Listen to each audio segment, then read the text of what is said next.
Baik. Kemudian sabda Nabi sallallahu alaihi wasallam, wa at'amat ta'am, dan juga mendapat mahligai seperti yang tersebut dalam tadi, orang memberi dan menjamu orang makan. Lepas habis mayang tadi, saya tengok berada-berada tu pakat duk ambil kari pap dengan cucur apa benda tu. So duk tengok dia orang ambil satu makan, mai datang orang ni pula ambil makan. Saya tanya anak-anak tuan-tuan ni bayar ke? Tak ada bayar Ustaz. Ustaz Kazim ke? Ya. Spek mata tak pakai lain. Apa yang lain sama je lah. Seseronok tengok tuan-tuan, ada satu part yang ni bayar. Mi RM2.5, nasi RM2, Milo lah apalah, kopi 4 belalang lah apa semua tulis. Hak sebelah ni free.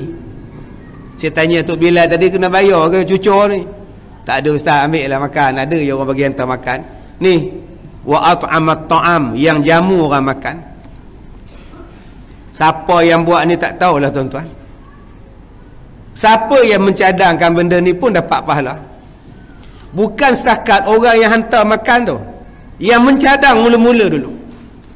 Saya mencadangkan kita buat kempen hantar makanan letak di surau. Siapa datang ada rezeki dia, cadangan diterima. Nabi sebut dalam hadis, man dalla ala khairin falahu mithlu ajri.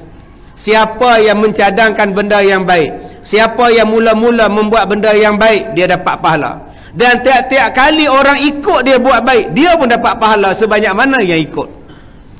Sebab tu tuan-tuan, sambil duk makan cucur tu, kuih tu, jangan duk kutuk. Ini je kuihnya pun ngap. Ada yang jenis tu, ada jenis tu. Tak ada ke tepung ubi ke apa ke? Tak ada ke?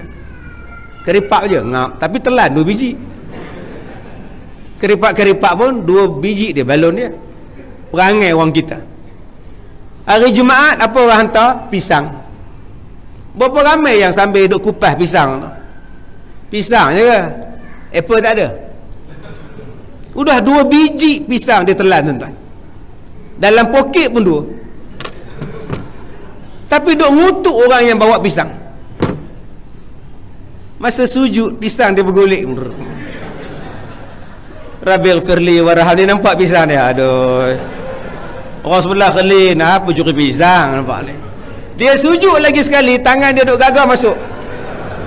Bila bangun rakaat kedua elok je, Allahu Akbar. Orang sebelah dia cari, hilang pisang.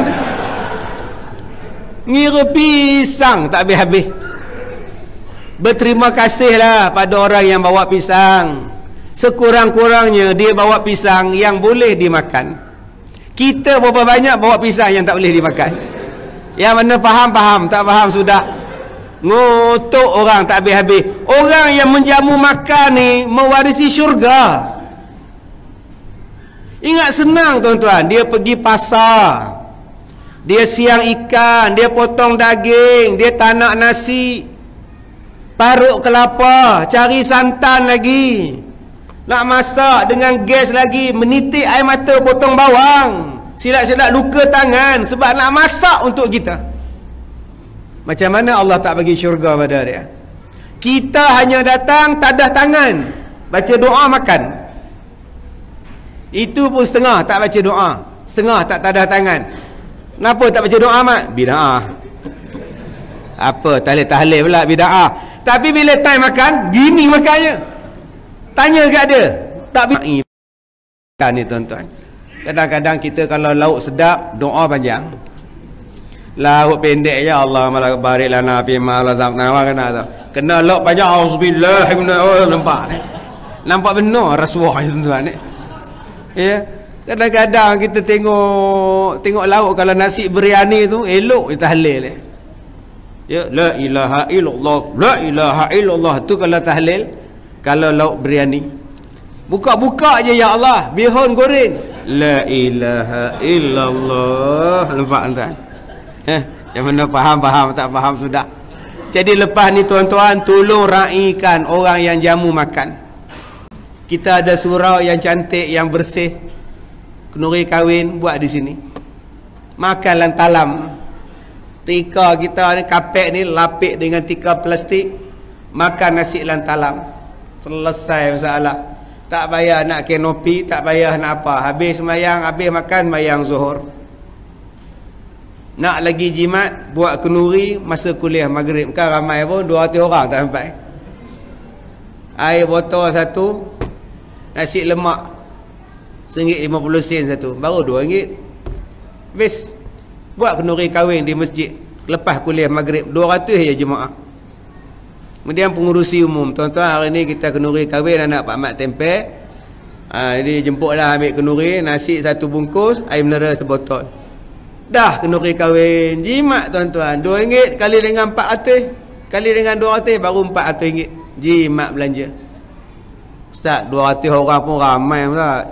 Tak mampu saya Ustaz. Buat kenduri lepas subuh.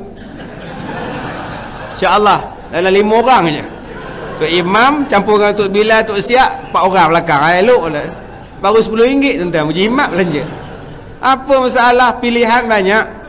Dalam dunia ni pilihan sepah-sepah tuan-tuan. Yang kita nak cari yang susah, buat apa? Cari yang senang hidup. Baik. Menjamu orang makan itu mendapat balasan yang baik di negeri akhirat.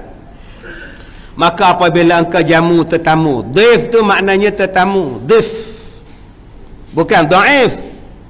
Saya baca dhaif pula. Dhaif tu hadis. Dhaif tu lemah.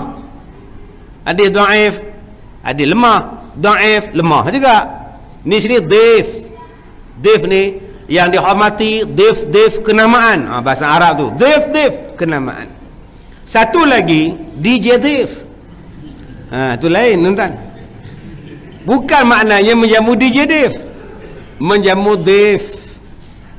Yang kedua, menjamu. Jamu ni jamu makan, bukan jamu hantu. Jamu hantu di pokok. Tuan-tuan tengok cerita si Murai.